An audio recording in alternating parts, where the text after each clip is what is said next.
یہ جو آپ بچہ دیکھ رہے ہیں، ایک خاتون کے پاس بچہ ہے اور یہ پارلیمنٹ کے اندر آ کے خطاب بھی کر رہی ہے۔ یہ سویڈن کی وزیر ہے، مواصلات کی سویڈن کی وزیر ہے۔ اس نے یہ بچہ گود میں لے کر آئی ہے اور لوگوں کو یہ بتانا چاہتی ہے کہ ماں باپ پر اولاد جو ہے وہ وزارت میں بوجھ نہیں ہوتے، کہ میں ماں بھی ہوں اور بچہ بھی پال سکتی ہوں، اور بچے کے ساتھ وزیر اعظم کی جو پوسٹ ہے اس کو بھی سنبھال سکتی ہوں۔ آپ اندازہ لگائیں کہ ہمارے ہاں کسی کو لیڈیز کو پریگننسی ہو جاتی ہے نا وزارت میں، تو وہ کچھ چھٹیاں لے لیتی ہے، دو تین دن منتھ، اور بچہ رو رہا ہو تو اس کی وجہ سے ہمارے یہاں گورنمنٹ کی چھٹیاں لی جاتی ہیں۔ تو آپ اندازہ لگائیں، یہ سویڈن کی وزیر ہے اور اس نے پارلیمنٹ کے اندر بچہ بھی اٹھایا ہوا ہے اور اپنے ڈیوٹی کے سر انجام بھی دے رہی ہے۔ اور مزے کی بات یہ ہے کہ دوران تقریر یہ بچہ رو رہا ہے، تقریر کے دوران جو ہے نا یہ بچہ رو رہا ہے، اور ماں اس کو خاموش بھی کروا رہی ہے اور اس کو دلاسا بھی دے رہی ہے، اور ساتھ میں اپنے انجام جو ہیں، اپنے جو تقریر ہے وہ بھی جاری رکھی ہوئی ہے۔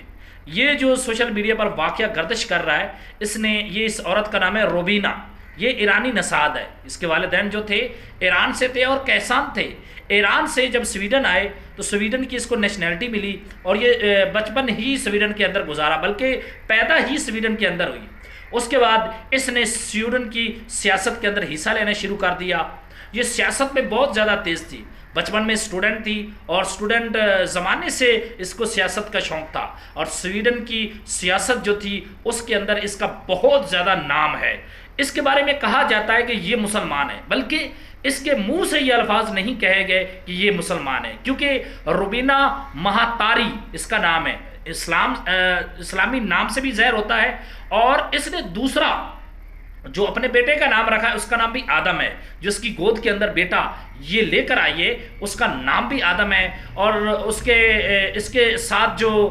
نام جڑتا ہے وہ بھی مسلمان جڑتا ہے۔ لیکن ڈیوٹی کی کتنی پابند ہے اور کتنی محنت اور کتنی لگن سے کام کرنے والی یہ لڑکی آج کل ایران کا بھی نام روشن کر رہی ہے اور اپنے بچے کا نام بھی روشن کر رہی ہے، اور وہاں پر تقریر کے دوران اپنے جو جملے تھے